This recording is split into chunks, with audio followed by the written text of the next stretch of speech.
عروہ بن زبیر نے خبر دی، ان سے عائشہ رضی اللہ عنہا نے بیان کیا کہ شروع اسلام میں رسول کریم صلی اللہ علیہ وسلم نے عاشورہ کے دن کا روزہ رکھنے کا حکم دیا تھا۔ پھر جب رمضان کے روزے فرض ہو گئے تو جس کا دل چاہتا اس دن روزہ رکھتا اور جو نہ چاہتا نہیں رکھا کرتا تھا۔ صحیح بخاری حدیث نمبر 2001۔ امام مالک رحمہ اللہ نے بیان کیا، ان سے ہشام بن عروہ نے اور ان سے ان کے والد نے اور ان سے عائشہ رضی اللہ عنہا نے بیان کیا کہ عاشورہ کے دن زمانہ جاہلیت میں قریش روزہ رکھا کرتے تھے اور رسول اللہ صلی اللہ علیہ وسلم بھی رکھتے۔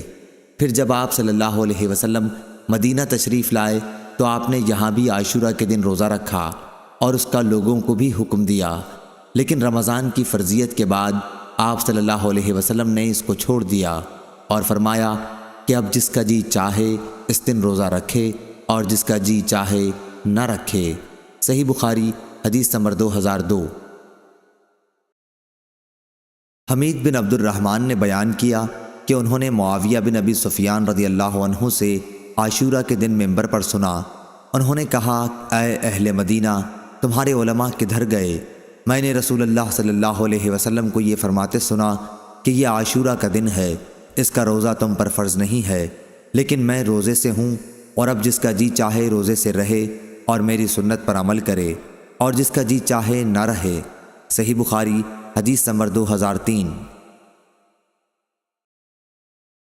سعید بن جبیر نے بیان کیا، ان سے ان کے باپ نے اور ان سے ابن عباس رضی اللہ عنہ نے فرمایا کہ نبی کریم صلی اللہ علیہ وسلم مدینہ میں تشریف لائے۔ دوسرے سال آپ صلی اللہ علیہ وسلم نے یہودیوں کو دیکھا کہ وہ عاشورہ کے دن روزہ رکھتے ہیں۔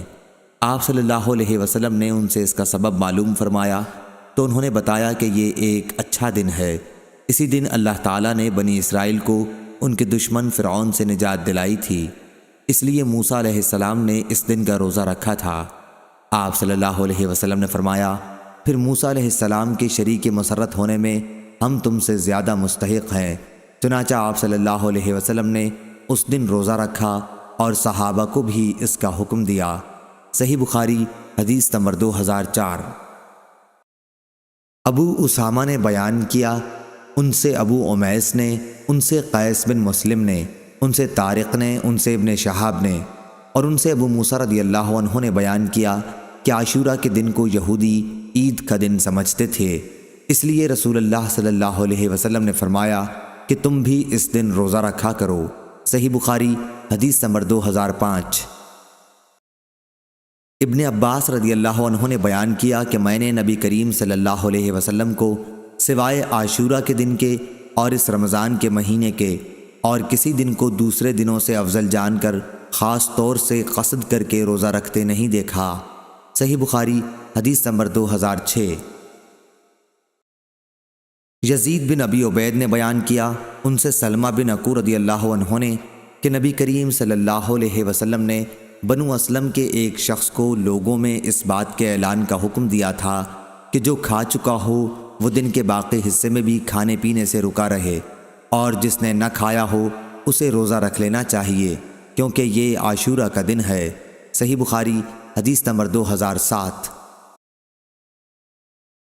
ابو سلمہ نے خبر دی، ان سے ابو ہریرہ رضی اللہ عنہ نے بیان کیا کہ میں نے رسول اللہ صلی اللہ علیہ وسلم سے سنا، آپ صلی اللہ علیہ وسلم رمضان کے فضائل بیان فرما رہے تھے کہ جو شخص بھی اس میں ایمان اور نیت اجر و ثواب کے ساتھ رات میں نماز کے لیے کھڑا ہو، اس کے اگلے تمام گناہ معاف کر دیے جائیں گے۔ صحیح بخاری حدیث نمبر 2008۔ امام مالک رحمہ اللہ نے خبر دی، انہیں ابن شہاب نے، انہیں حمید بن عبد الرحمن نے اور انہیں ابو ہریرہ رضی اللہ عنہ نے کہ رسول اللہ صلی اللہ علیہ وسلم نے فرمایا، جس نے رمضان کی راتوں میں بیدار رہ کر نماز تراویح پڑھی ایمان اور ثواب کی نیت کے ساتھ، اس کے اگلے تمام گناہ معاف ہو جائیں گے۔ ابن شہاب نے بیان کیا کہ پھر نبی کریم صلی اللہ علیہ وسلم کی وفات ہو گئی اور لوگوں کا یہی حال رہا، الگ الگ اکیلے اور جماعتوں سے تراویح پڑھتے تھے۔ اس کے بعد ابو بکر رضی اللہ عنہ کے دور خلافت میں اور عمر رضی اللہ عنہ کے ابتدائی دور خلافت میں بھی ایسا ہی رہا۔ صحیح بخاری حدیث نمبر 2009۔ ابن شہاب سے امام مالک رحمہ اللہ کی روایت ہے، انہوں نے عروہ بن زبیر رضی اللہ عنہ سے اور انہوں نے عبد الرحمن بن عبد القاری سے روایت کی کہ انہوں نے بیان کیا کہ میں عمر بن خطاب رضی اللہ عنہ کے ساتھ رمضان کی ایک رات کو مسجد میں گیا۔ سب لوگ متفرق اور منتشر تھے، کوئی اکیلا نماز پڑھ رہا تھا اور کچھ کسی کے پیچھے کھڑے ہوئے تھے۔ اس پر عمر رضی اللہ عنہ نے فرمایا، میرا خیال ہے کہ اگر میں تمام لوگوں کو ایک قاری کے پیچھے جمع کر دوں تو زیادہ اچھا ہوگا۔ چنانچہ آپ نے یہی ٹھان کر ابی ابن کعب رضی اللہ عنہ کو ان کا امام بنا دیا۔ پھر ایک رات جو میں ان کے ساتھ نکلا تو دیکھا کہ لوگ اپنے امام کے پیچھے نماز تراویح پڑھ رہے ہیں۔ حضرت نے فرمایا، یہ نیا طریقہ بہتر اور مناسب ہے، اور رات کا وہ حصہ جس میں یہ لوگ سو جاتے ہیں اس حصے سے بہتر اور افضل ہے جس میں یہ نماز پڑھتے ہیں۔ آپ کی مراد رات کے آخری حصے کی فضیلت سے تھی، کیونکہ لوگ یہ نماز رات کے شروع ہی میں پڑھ لیتے تھے۔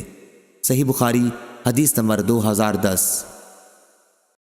امام مالک نے بیان کیا، ان سے ابن شہاب نے، ان سے عروہ بن زبیر رضی اللہ عنہ نے، اور ان سے نبی کریم صلی اللہ علیہ وسلم کی زوجہ مطہرہ حضرت عائشہ رضی اللہ عنہا نے کہ نبی کریم صلی اللہ علیہ وسلم نے ایک بار نماز تراویح پڑھی اور یہ رمضان میں ہوا تھا۔ صحیح بخاری حدیث نمبر 2011۔ عروہ نے خبر دی اور انہیں عائشہ رضی اللہ عنہا نے خبر دی کہ رسول اللہ صلی اللہ علیہ وسلم ایک مرتبہ رمضان کی نصف شب میں مسجد تشریف لے گئے اور وہاں تراویح کی نماز پڑھی۔ کچھ صحابہ رضی اللہ عنہم بھی آپ صلی اللہ علیہ وسلم کے ساتھ نماز میں شریک ہو گئے۔ صبح ہوئی تو انہوں نے اس کا چرچا کیا۔ چنانچہ دوسری رات میں لوگ پہلے سے بھی زیادہ جمع ہو گئے اور آپ صلی اللہ علیہ وسلم کے ساتھ نماز پڑھی۔ دوسری صبح کو اور زیادہ چرچا ہوا اور تیسری رات اس سے بھی زیادہ لوگ جمع ہو گئے۔ آپ نے اس رات بھی نماز پڑھی اور لوگوں نے آپ کی اقتدا کی۔ چوتھی رات کو یہ عالم تھا کہ مسجد میں نماز پڑھنے آنے والوں کے لیے جگہ بھی باقی نہیں رہی تھی، لیکن اس رات آپ صلی اللہ علیہ وسلم برآمد ہی نہیں ہوئے، بلکہ صبح کی نماز کے لیے باہر تشریف لائے۔ جب نماز پڑھ لی تو لوگوں کی طرف متوجہ ہو کر شہادت کے بعد فرمایا، اما بعد، تمہارے یہاں جمع ہونے کا مجھے علم تھا، لیکن مجھے خوف اس کا ہوا کہ کہیں یہ نماز تم پر فرض نہ کر دی جائے اور پھر تم اس کی ادائیگی سے عاجز ہو جاؤ۔ چنانچہ جب نبی کریم صلی اللہ علیہ وسلم کی وفات ہوئی تو یہی کیفیت قائم رہی۔ صحیح بخاری حدیث نمبر 2012۔ امام مالک رحمہ اللہ نے بیان کیا، ان سے سعید مقبری نے، ان سے ابو سلمہ بن عبد الرحمن نے کہ انہوں نے عائشہ رضی اللہ عنہا سے پوچھا کہ رسول اللہ صلی اللہ علیہ وسلم تراویح یا تہجد کی نماز رمضان میں کتنی رکعتیں پڑھتے تھے؟ تو انہوں نے بتلایا کہ رمضان ہو یا کوئی اور مہینہ، آپ صلی اللہ علیہ وسلم 11 رکعتوں سے زیادہ نہیں پڑھتے تھے۔ آپ صلی اللہ علیہ وسلم پہلی 4 رکعت پڑھتے، تم ان کے حسن و خوبی اور طول کا حال نہ پوچھو، پھر 4 رکعت پڑھتے، ان کے بھی حسن و خوبی اور طول کا حال نہ پوچھو، آخر میں 3 رکعت وتر پڑھتے تھے۔ میں نے ایک بار پوچھا، یا رسول اللہ صلی اللہ علیہ وسلم، کیا آپ وتر پڑھنے سے پہلے سو جاتے ہیں؟ تو آپ نے فرمایا، عائشہ میری آنکھیں سوتی ہیں لیکن میرا دل نہیں سوتا۔ صحیح بخاری حدیث نمبر 2013۔ سفیان بن عینہ نے بیان کیا، انہوں نے کہا کہ ہم نے اس روایت کو یاد کیا تھا اور یہ روایت انہوں نے ظاہری سے سن کر یاد کی تھی۔ ان سے ابو سلمہ نے بیان کیا اور ان سے ابو ہریرہ رضی اللہ عنہ نے کہ نبی کریم صلی اللہ علیہ وسلم نے فرمایا، جو شخص رمضان کے روزے ایمان اور احتساب حصول اجر و ثواب کی نیت کے ساتھ رکھے، اس کے اگلے تمام گناہ معاف کر دیے جاتے ہیں، اور جو لیلۃ القدر میں ایمان و احتساب کے ساتھ نماز میں کھڑا رہے، اس کے بھی اگلے تمام گناہ معاف کر دیے جاتے ہیں۔ سفیان کے ساتھ سلیمان بن کثیر نے بھی اس حدیث کو ظاہری سے روایت کیا۔ صحیح بخاری حدیث نمبر 2014۔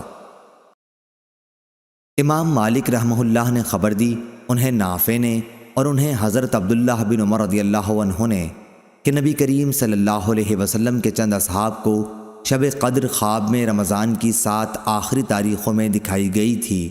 پھر رسول اللہ صلی اللہ علیہ وسلم نے فرمایا، میں دیکھ رہا ہوں کہ تمہارے سب کے خواب 7 آخری تاریخوں پر متفق ہو گئے ہیں، اس لیے جسے اس کی تلاش ہو وہ اسی ہفتے کی آخری طاق راتوں میں تلاش کرے۔ آخری عشرہ کی طاق راتیں 21، 23، 25، 27، 29 مراد ہیں۔ صحیح بخاری حدیث نمبر 2015۔ ابو سلمہ نے بیان کیا کہ میں نے ابو سعید خدری رضی اللہ عنہ سے پوچھا، وہ میرے دوست تھے۔ انہوں نے جواب دیا کہ ہم نبی کریم صلی اللہ علیہ وسلم کے ساتھ رمضان کے دوسرے عشرے میں اعتکاف میں بیٹھے۔ پھر 20 تاریخ کی صبح کو حضرت صلی اللہ علیہ وسلم اعتکاف سے نکلے اور ہمیں خطبہ دیا۔ آپ صلی اللہ علیہ وسلم نے فرمایا کہ مجھے لیلۃ القدر دکھائی گئی لیکن بھلا دی گئی، یا آپ صلی اللہ علیہ وسلم نے فرمایا کہ میں خود بھول گیا، اس لیے تم اسے آخری عشرے کی طاق راتوں میں تلاش کرو۔ میں نے یہ بھی دیکھا ہے کہ خواب میں کہ گویا میں کیچڑ میں سجدہ کر رہا ہوں، اس لیے جس نے میرے ساتھ اعتکاف کیا ہو وہ پھر لوٹ آئے اور اعتکاف میں بیٹھے۔ خیر ہم نے پھر اعتکاف کیا۔ اس وقت آسمان پر بادل کا ایک ٹکڑا بھی نہیں تھا، لیکن دیکھتے ہی دیکھتے بادل آیا اور بارش اتنی ہوئی کہ مسجد کی چھت سے پانی ٹپکنے لگا جو کھجور کی شاخوں سے بنی ہوئی تھی۔ پھر نماز کی تکبیر ہوئی تو میں نے دیکھا کہ رسول اللہ صلی اللہ علیہ وسلم کیچڑ میں سجدہ کر رہے تھے، یہاں تک کہ کیچڑ کا نشان میں نے آپ صلی اللہ علیہ وسلم کی پیشانی پر دیکھا۔ صحیح بخاری حدیث نمبر 2016۔ ابو سہیل نے بیان کیا، ان سے ان کے باپ مالک بن ابی عامر نے اور ان سے عائشہ رضی اللہ عنہا نے کہ رسول اللہ صلی اللہ علیہ وسلم نے فرمایا، شب قدر کو رمضان کے آخری عشرے کی طاق راتوں میں ڈھونڈو۔ صحیح بخاری حدیث نمبر 2017۔ عبدالعزیز دراوردی نے بیان کیا، ان سے یزید بن ہاد نے، ان سے محمد بن ابراہیم نے، ان سے ابو سلمہ نے اور ان سے ابو سعید خدری رضی اللہ عنہ نے کہ نبی کریم صلی اللہ علیہ وسلم رمضان کے اس عشرے میں اعتکاف کیا کرتے جو مہینے کے بیچ میں پڑتا ہے۔ 20 راتوں کے گزر جانے کے بعد جب 21ویں تاریخ کی رات آتی تو شام کو آپ صلی اللہ علیہ وسلم گھر واپس آ جاتے۔ جو لوگ آپ کے ساتھ اعتکاف میں ہوتے وہ بھی اپنے گھروں میں واپس آ جاتے۔ ایک رمضان میں آپ صلی اللہ علیہ وسلم جب اعتکاف کیے ہوئے تھے تو اس رات میں بھی مسجد ہی میں مقیم رہے، جس میں آپ کی عادت گھر آ جانے کی تھی۔ پھر آپ نے لوگوں کو خطبہ دیا اور جو کچھ اللہ پاک نے چاہا آپ نے لوگوں کو اس کا حکم دیا۔ پھر فرمایا کہ میں اس دوسرے عشرے میں اعتکاف کیا کرتا تھا، لیکن اب مجھ پر یہ ظاہر ہوا ہے کہ اب اس آخری عشرے میں مجھے اعتکاف کرنا چاہیے، اس لیے جس نے میرے ساتھ اعتکاف کیا ہے وہ اپنے معتکف ہی میں ٹھہرا رہے، اور مجھے یہ رات شب قدر دکھائی گئی لیکن پھر بھلوا دی گئی، اس لیے تم لوگ اسے آخری عشرے کی طاق راتوں میں تلاش کرو۔ میں نے خواب میں اپنے کو دیکھا کہ اس رات کیچڑ میں سجدہ کر رہا ہوں۔ پھر اس رات آسمان پر ابر ہوا اور بارش برسی۔ نبی کریم صلی اللہ علیہ وسلم کے نماز پڑھنے کی جگہ چھت سے پانی ٹپکنے لگا۔ یہ 21ویں کی رات کا ذکر ہے۔ میں نے خود اپنی آنکھوں سے دیکھا کہ آپ صلی اللہ علیہ وسلم صبح کی نماز کے بعد واپس ہو رہے تھے اور آپ کے چہرے مبارک پر کیچڑ لگی ہوئی تھی۔ صحیح بخاری حدیث نمبر 2018۔ ہشام بن عروہ نے کہا کہ مجھے میرے والد نے خبر دی، انہیں عائشہ رضی اللہ عنہا نے کہ نبی کریم صلی اللہ علیہ وسلم نے فرمایا، شب قدر کو تلاش کرو۔ صحیح بخاری حدیث نمبر 2019۔ عبدہ بن سلیمان نے خبر دی، انہیں ہشام بن عروہ نے، انہیں ان کے والد عروہ بن زبیر نے اور انہیں ام المومنین حضرت عائشہ رضی اللہ عنہا نے کہ نبی کریم صلی اللہ علیہ وسلم رمضان کے آخری عشرے میں اعتکاف کرتے اور فرماتے کہ رمضان کے آخری عشرے میں شب قدر کو تلاش کرو۔ صحیح بخاری حدیث نمبر 2020۔ ایوب سختیانی نے بیان کیا، ان سے اکرمہ نے اور ان سے ابن عباس رضی اللہ عنہ نے کہ نبی کریم صلی اللہ علیہ وسلم نے فرمایا، شب قدر کو رمضان کے آخری عشرے میں تلاش کرو، جب 9 راتیں باقی رہ جائیں یا 5 راتیں باقی رہ جائیں، یعنی 21 یا 23 یا 25ویں راتوں میں شب قدر کو تلاش کرو۔ صحیح بخاری حدیث نمبر 2021۔ ابن عباس رضی اللہ عنہ نے بیان کیا کہ نبی کریم صلی اللہ علیہ وسلم نے فرمایا، شب قدر رمضان کے آخری عشرے میں پڑتی ہے جب 9 راتیں گزر جائیں یا 7 باقی رہ جائیں۔ آپ صلی اللہ علیہ وسلم کی مراد شب قدر سے تھی۔ عبد الوہاب نے ایوب اور خالد سے بیان کیا، ان سے اکرمہ نے اور ان سے ابن عباس رضی اللہ عنہ نے کہ شب قدر کو 24 تاریخ کی رات میں تلاش کرو۔ صحیح بخاری حدیث نمبر 2022۔ عبادہ بن صامت رضی اللہ عنہ نے بیان کیا کہ رسول اللہ صلی اللہ علیہ وسلم ہمیں شب قدر کی خبر دینے کے لیے تشریف لا رہے تھے کہ دو مسلمان آپس میں کچھ جھگڑا کرنے لگے۔ اس پر آپ صلی اللہ علیہ وسلم نے فرمایا کہ میں آیا تھا کہ تمہیں شب قدر بتا دوں، لیکن فلاں اور فلاں نے آپس میں جھگڑا کر لیا، بس اس کا علم اٹھا لیا گیا، اور امید یہی ہے کہ تمہارے حق میں یہی بہتر ہوگا، بس اب تم اس کی تلاش آخری عشرے کی 9 یا 7 یا 5 کی راتوں میں کیا کر۔ صحیح بخاری حدیث نمبر 2023۔ ابو یغفور نے بیان کیا، ان سے ابو زحا نے، ان سے مسروق نے اور ان سے عائشہ رضی اللہ عنہا نے بیان کیا کہ جب رمضان کا آخری عشرہ آتا تو نبی کریم صلی اللہ علیہ وسلم اپنا تہبند مضبوط باندھتے، یعنی اپنی کمر پوری طرح کس لیتے، اور ان راتوں میں آپ صلی اللہ علیہ وسلم خود بھی جاگتے اور اپنے گھر والوں کو بھی جگایا کرتے تھے۔ صحیح بخاری حدیث نمبر 2024۔ نافع نے خبر دی اور ان سے عبداللہ بن عمر رضی اللہ عنہ نے کہا کہ رسول اللہ صلی اللہ علیہ وسلم رمضان کے آخری عشرے میں اعتکاف کرتے تھے۔ صحیح بخاری حدیث نمبر 2025۔ لیث بن سعد نے بیان کیا، ان سے عقیل نے، ان سے ابن شہاب نے، ان سے عروہ بن زبیر نے اور ان سے نبی کریم صلی اللہ علیہ وسلم کی زوجہ مطہرہ حضرت عائشہ رضی اللہ عنہا نے کہ نبی کریم صلی اللہ علیہ وسلم اپنی وفات تک برابر رمضان کے آخری عشرے میں اعتکاف کرتے رہے، اور آپ صلی اللہ علیہ وسلم کے بعد آپ کی ازواج مطہرات اعتکاف کرتی رہیں۔ صحیح بخاری حدیث نمبر 2026۔ ابو سعید خدری رضی اللہ عنہ نے بیان کیا کہ نبی کریم صلی اللہ علیہ وسلم رمضان کے دوسرے عشرے میں اعتکاف کیا کرتے تھے۔ ایک سال آپ صلی اللہ علیہ وسلم نے انہی دنوں میں اعتکاف کیا، اور جب 21ویں تاریخ کی رات آئی، یہ وہ رات ہے جس کی صبح کو آپ صلی اللہ علیہ وسلم اعتکاف سے باہر آ جاتے تھے۔ آپ صلی اللہ علیہ وسلم نے فرمایا کہ جس نے میرے ساتھ اعتکاف کیا ہو وہ اب آخری عشرے میں بھی اعتکاف کرے۔ مجھے یہ رات خواب میں دکھائی گئی لیکن پھر بھلا دی گئی۔ میں نے یہ بھی دیکھا کہ اسی کی صبح کو میں کیچڑ میں سجدہ کر رہا ہوں، اس لیے تم لوگ اسے آخری عشرے کی ہر طاق رات میں تلاش کرو۔ چنانچہ اسی رات بارش ہوئی، مسجد کی چھت چونکہ کھجور کی شاخ سے بنی تھی اس لیے ٹپکنے لگی، اور خود میں نے اپنی آنکھوں سے دیکھا کہ 21ویں کی صبح کو رسول اللہ صلی اللہ علیہ وسلم کی پیشانی مبارک پر کیچڑ لگی ہوئی تھی۔ صحیح بخاری حدیث نمبر 2027۔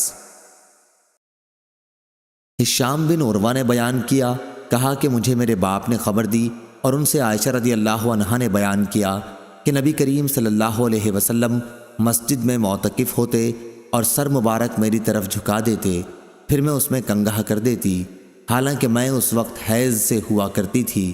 صحیح بخاری حدیث نمبر 2028۔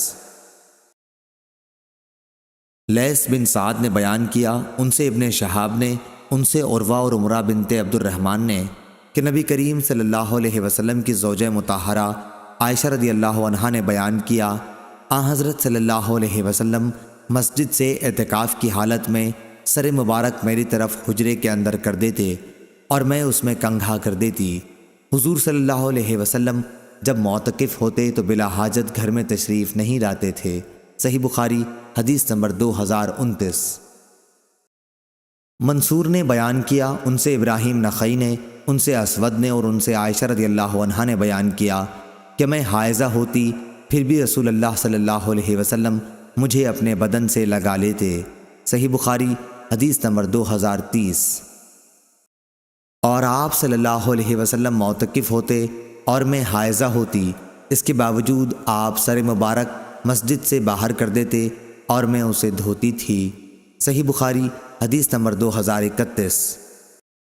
نافع نے خبر دی اور انہیں ابن عمر رضی اللہ عنہ نے کہ عمر رضی اللہ عنہ نے نبی کریم صلی اللہ علیہ وسلم سے عرض کیا، میں نے جاہلیت میں یہ نظر مانی تھی کہ مسجد حرام میں ایک رات کا اعتکاف کروں گا۔ آپ صلی اللہ علیہ وسلم نے فرمایا کہ اپنی نظر پوری کر۔ صحیح بخاری حدیث نمبر 2032۔ حماد بن زید نے بیان کیا، ان سے یحییٰ قطان نے، ان سے عمرہ نے اور ان سے عائشہ رضی اللہ عنہا نے بیان کیا کہ نبی کریم صلی اللہ علیہ وسلم رمضان کے آخری عشرے میں اعتکاف کیا کرتے تھے۔ میں آپ صلی اللہ علیہ وسلم کے لیے مسجد میں ایک خیمہ لگا دیتی اور آپ صبح کی نماز پڑھ کے اس میں چلے جاتے تھے۔ پھر حفصہ رضی اللہ عنہا نے بھی عائشہ رضی اللہ عنہا سے خیمہ کھڑا کرنے کی اپنے اعتکاف کے لیے اجازت چاہی۔ عائشہ رضی اللہ عنہا نے اجازت دے دی اور انہوں نے ایک خیمہ کھڑا کر لیا۔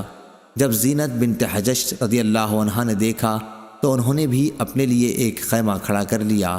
صبح ہوئی تو رسول اللہ صلی اللہ علیہ وسلم نے کئی خیمے دیکھے تو فرمایا، یہ کیا ہے؟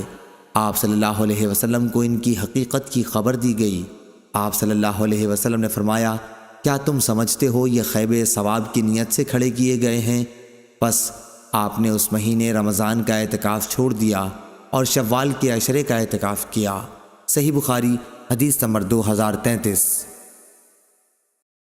امام مالک نے خبر دی، انہیں یحییٰ بن سعید نے، انہیں عمرہ بنت عبد الرحمن نے اور انہیں ام المومنین حضرت عائشہ صدیقہ رضی اللہ عنہا نے کہ نبی کریم صلی اللہ علیہ وسلم نے اعتکاف کا ارادہ کیا۔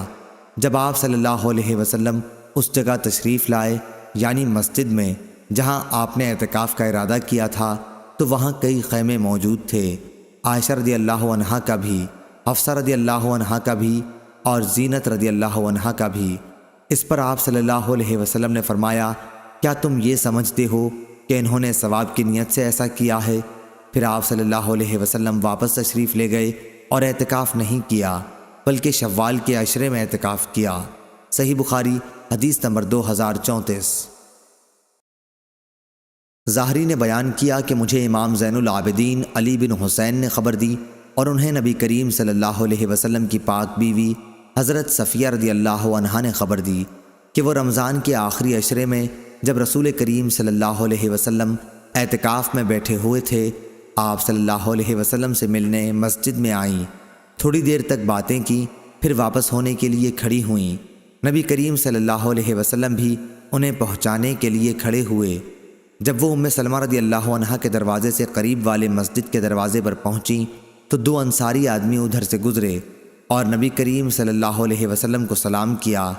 آپ صلی اللہ علیہ وسلم نے فرمایا، کسی سوچ کی ضرورت نہیں، یہ تو میری بیوی صفیہ بنت حی رضی اللہ عنہا ہیں۔ ان دونوں صحابیوں نے عرض کیا، سبحان اللہ یا رسول اللہ صلی اللہ علیہ وسلم۔ ان پر آپ صلی اللہ علیہ وسلم کا جملہ بڑا شاق گزرا۔ آپ نے فرمایا کہ شیطان خون کی طرح انسان کے بدن میں دوڑتا رہتا ہے، مجھے خطرہ ہوا کہ کہیں تمہارے دلوں میں وہ کوئی بدگمانی نہ ڈال دے۔ صحیح بخاری حدیث نمبر 2035۔ یحییٰ بن ابی کثیر نے بیان کیا، انہوں نے کہا کہ میں نے ابو سلمہ بن عبد الرحمن سے سنا، انہوں نے کہا کہ میں نے ابو سعید خدری رضی اللہ عنہ سے سنا، میں نے ان سے پوچھا تھا کہ کیا آپ رسول اللہ صلی اللہ علیہ وسلم سے شب قدر کا ذکر سنا ہے؟ انہوں نے کہا کہ ہاں، ہم نے رسول اللہ صلی اللہ علیہ وسلم کے ساتھ رمضان کے دوسرے عشرے میں اعتکاف کیا تھا۔ ابو سعید رضی اللہ عنہ نے بیان کیا کہ پھر 20 کی صبح کو ہم نے اعتکاف ختم کر دیا۔ اسی صبح کو رسول اللہ صلی اللہ علیہ وسلم نے ہمیں خطاب فرمایا کہ مجھے شب قدر دکھائی گئی تھی لیکن پھر بھلا دی گئی، اس لیے اب اسے آخری عشرے کی تاخراتوں میں تلاش کرو۔ میں نے خواب میں دیکھا ہے کہ میں کیچڑ اور پانی میں سجدہ کر رہا ہوں، اور جن لوگوں نے رسول اللہ صلی اللہ علیہ وسلم کے ساتھ اس سال اعتکاف کیا تھا وہ پھر دوبارہ کریں۔ چنانچہ وہ لوگ مسجد میں دوبارہ آ گئے۔ آسمان میں کہیں بادل کا ایک ٹکڑا بھی نہیں تھا کہ اچانک بادل آیا اور بارش شروع ہو گئی۔ پھر نماز کی تکبیر ہوئی اور رسول اللہ صلی اللہ علیہ وسلم نے کیچڑ میں سجدہ کیا۔ میں نے خود آپ صلی اللہ علیہ وسلم کی ناک اور پیشانی پر کیچڑ لگا ہوا دیکھا۔ صحیح بخاری حدیث نمبر 2036۔ یزید بن زری نے بیان کیا، ان سے خالد نے، ان سے اکرمہ نے اور ان سے عائشہ رضی اللہ عنہا نے بیان کیا کہ رسول اللہ صلی اللہ علیہ وسلم کے ساتھ آپ صلی اللہ علیہ وسلم کی بیویوں میں سے ایک خاتون ام سلمہ رضی اللہ عنہا نے جو مستحاضہ تھیں اعتکاف کیا۔ وہ سرخی اور زردی یعنی استحاضہ کا خون دیکھتی تھیں، اکثر تشت ہم ان کے نیچے رکھتے تھے اور وہ نماز پڑھتی رہتیں۔ صحیح بخاری حدیث نمبر 2037۔ عبد الرحمن بن خالد نے بیان کیا، ان سے ابن شہاب نے، ان سے امام زین العابدین علی بن حسین رضی اللہ عنہ نے کہ نبی کریم صلی اللہ علیہ وسلم کی پاک بیوی حضرت صفیہ رضی اللہ عنہا نے انہیں خبر دی۔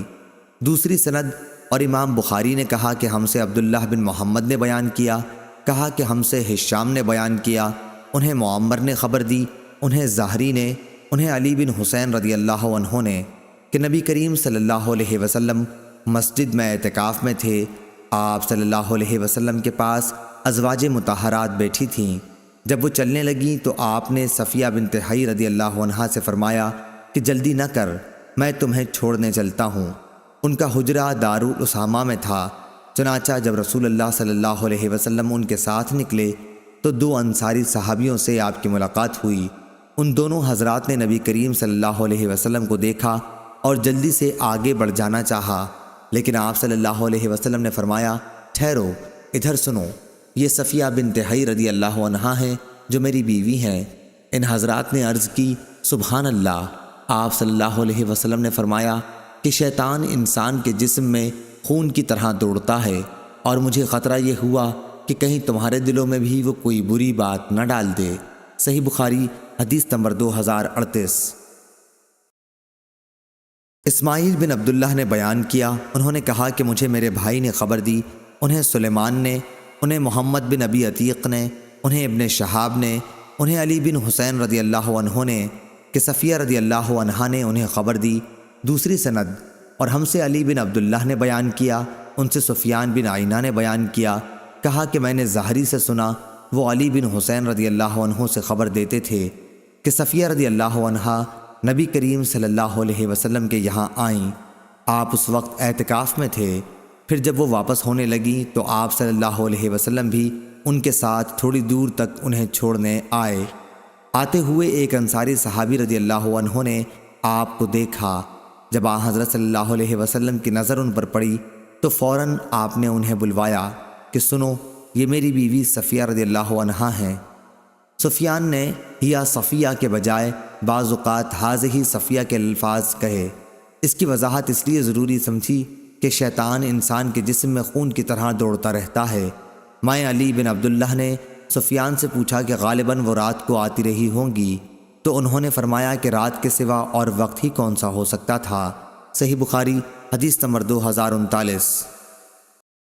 ابن جریج نے بیان کیا، ان سے ابن ابی نجیح کے ماموں سلیمان احول نے، ان سے ابو سلمہ نے، اور ان سے ابو سعید خدری رضی اللہ عنہ نے۔ دوسری سند سفیان نے کہا، اور ہم سے محمد بن عمرو نے بیان کیا، ان سے ابو سلمہ نے، اور ان سے ابو سعید خدری رضی اللہ عنہ نے۔ سفیان نے یہ بھی کہا کہ مجھے یقین کے ساتھ یاد ہے کہ ابن ابی لبید نے ہم سے یہ حدیث بیان کی تھی، ان سے ابو سلمہ اور ان سے ابو سعید خدری رضی اللہ عنہ نے، کہ ہم رسول اللہ صلی اللہ علیہ وسلم کے ساتھ رمضان کے دوسرے عشرے میں اعتکاف کے لیے بیٹھے۔ 20ویں کی صبح کو ہم نے اپنا سامان مسجد سے اٹھا لیا، پھر رسول اللہ صلی اللہ علیہ وسلم تشریف لائے اور فرمایا کہ جس نے دوسرے عشرے میں اعتکاف کیا ہے وہ دوبارہ اعتکاف کی جگہ چلے، کیونکہ میں نے آج کی رات شب قدر کو خواب میں دیکھا ہے۔ میں نے یہ بھی دیکھا کہ میں کیچڑ میں سجدہ کر رہا ہوں۔ پھر جب اپنے اعتکاف کی جگہ مسجد میں آپ صلی اللہ علیہ وسلم دوبارہ آ گئے تو اچانک بادل منڈلائے اور بارش ہوئی۔ اس ذات کی قسم جس نے حضور اکرم صلی اللہ علیہ وسلم کو حق کے ساتھ بھیجا ہے، آسمان پر اسی دن کے آخری حصے میں ابر ہوا تھا۔ مسجد کھجور کی شاخوں سے بنی ہوئی تھی، اس لیے چھت سے پانی ٹپکا۔ جب آپ صلی اللہ علیہ وسلم نے نماز صبح ادا کی تو میں نے دیکھا کہ آپ کی ناک اور پیشانی پر کیچڑ کا اثر تھا۔ صحیح بخاری حدیث نمبر 2040۔ محمد بن فضیل بن غزوان نے خبر دی، انہیں یحییٰ بن سعید نے، انہیں عمرہ بنت عبد الرحمن نے، اور ان سے عائشہ رضی اللہ عنہا نے کہ رسول اللہ صلی اللہ علیہ وسلم ہر رمضان میں اعتکاف کیا کرتے۔ آپ صلی اللہ علیہ وسلم صبح کی نماز پڑھنے کے بعد اس جگہ جاتے جہاں آپ کو اعتکاف کے لیے بیٹھنا ہوتا۔ راوی نے کہا کہ حضرت عائشہ رضی اللہ عنہا نے بھی آپ صلی اللہ علیہ وسلم سے اعتکاف کرنے کی اجازت چاہی۔ آپ نے انہیں اجازت دے دی، اس لیے انہوں نے اپنے لیے بھی مسجد میں ایک خیمہ لگایا۔ حفصہ رضی اللہ عنہا زوجہ مطہرہ نبی کریم صلی اللہ علیہ وسلم نے سنا تو انہوں نے بھی ایک خیمہ لگا لیا۔ زینب رضی اللہ عنہا زوجہ مطہرہ نبی کریم صلی اللہ علیہ وسلم نے سنا تو انہوں نے بھی ایک خیمہ لگایا۔ صبح کو جب آن حضرت صلی اللہ علیہ وسلم نماز پڑھ کر لوٹے تو 4 خیمے نظر پڑے۔ آپ نے دریافت فرمایا یہ کیا ہے؟ آپ صلی اللہ علیہ وسلم کو حقیقت حال کی اطلاع دی گئی۔ آپ صلی اللہ علیہ وسلم نے فرمایا انہوں نے ثواب کی نیت سے یہ نہیں کیا بلکہ صرف ایک دوسرے کی ریس سے یہ کیا ہے۔ انہیں اکھاڑ دو، میں انہیں اچھا نہیں سمجھتا۔ چنانچہ وہ اکھاڑ دیے گئے، اور آپ صلی اللہ علیہ وسلم نے بھی اس سال رمضان میں اعتکاف نہیں کیا بلکہ شوال کے آخری عشرے میں اعتکاف کیا۔ صحیح بخاری حدیث نمبر 2041۔ عبداللہ بن عمر رضی اللہ عنہ نے بیان کیا ان سے عمر بن خطاب رضی اللہ عنہ نے کہ انہوں نے پوچھا یا رسول اللہ صلی اللہ علیہ وسلم، میں نے جاہلیت میں نظر مانی تھی کہ ایک رات کا مسجد حرام میں اعتکاف کروں گا۔ حضور صلی اللہ علیہ وسلم نے فرمایا کہ پھر اپنی نظر پوری کر۔ چنانچہ عمر رضی اللہ عنہ نے ایک رات بھر اعتکاف کیا۔ صحیح بخاری حدیث نمبر 2042۔ ابو اسامہ نے بیان کیا ان سے عبید اللہ نے، ان سے نافع نے، ان سے ابن عمر رضی اللہ عنہ نے کہ حضرت عمر رضی اللہ عنہ نے زمانے جاہلیت میں مسجد حرام میں اعتکاف کی نظر مانی تھی۔ عبید نے بیان کیا کہ میرا خیال ہے کہ انہوں نے رات بھر کا ذکر کیا تھا، تو رسول اللہ صلی اللہ علیہ وسلم نے فرمایا کہ اپنی نظر پوری کر۔ صحیح بخاری حدیث نمبر 2043۔ ابو بکر بن عیاش نے بیان کیا ان سے ابو حسین عثمان بن عاصم نے، ان سے ابو صالح سمان نے اور ان سے ابو ہریرہ رضی اللہ عنہ نے بیان کیا کہ رسول اللہ صلی اللہ علیہ وسلم ہر سال رمضان میں 10 دن کا اعتکاف کیا کرتے تھے، لیکن جس سال آپ کا انتقال ہوا اس سال آپ صلی اللہ علیہ وسلم نے 20 دن کا اعتکاف کیا تھا۔ صحیح بخاری حدیث نمبر 2044۔ عمرہ بنت عبد الرحمن نے بیان کیا ان سے عائشہ رضی اللہ عنہا نے کہ رسول کریم صلی اللہ علیہ وسلم نے رمضان کے آخری عشرے میں اعتکاف کے لیے ذکر کیا۔ عائشہ رضی اللہ عنہا نے بھی آپ صلی اللہ علیہ وسلم سے اجازت مانگی، آپ نے انہیں اجازت دے دی۔ پھر حفصہ رضی اللہ عنہا نے عائشہ رضی اللہ عنہا سے کہا کہ ان کے لیے بھی اجازت لے دیں، چنانچہ انہوں نے ایسا کر دیا۔ جب زینب بنت حجش رضی اللہ عنہا نے دیکھا تو انہوں نے بھی خیمہ لگانے کے لیے کہا اور ان کے لیے بھی خیمہ لگا دیا گیا۔ انہوں نے ذکر کیا کہ رسول اللہ صلی اللہ علیہ وسلم صبح کی نماز کے بعد اپنے خیمے میں تشریف لے جاتے۔ آج آپ صلی اللہ علیہ وسلم کو بہت سے خیمے دکھائی دیے۔ آپ نے فرمایا کہ یہ کیا ہے؟ لوگوں نے بتایا کہ عائشہ، حفصہ اور زینب رضی اللہ عنہم کے خیمے ہیں۔ اس پر آپ صلی اللہ علیہ وسلم نے فرمایا بھلا کیا ان کی ثواب کی نیت ہے؟ اب میں بھی اعتکاف نہیں کروں گا۔ پھر جب ماہ رمضان ختم ہو گیا تو آپ صلی اللہ علیہ وسلم نے شوال میں اعتکاف کیا۔ صحیح بخاری حدیث نمبر 2045۔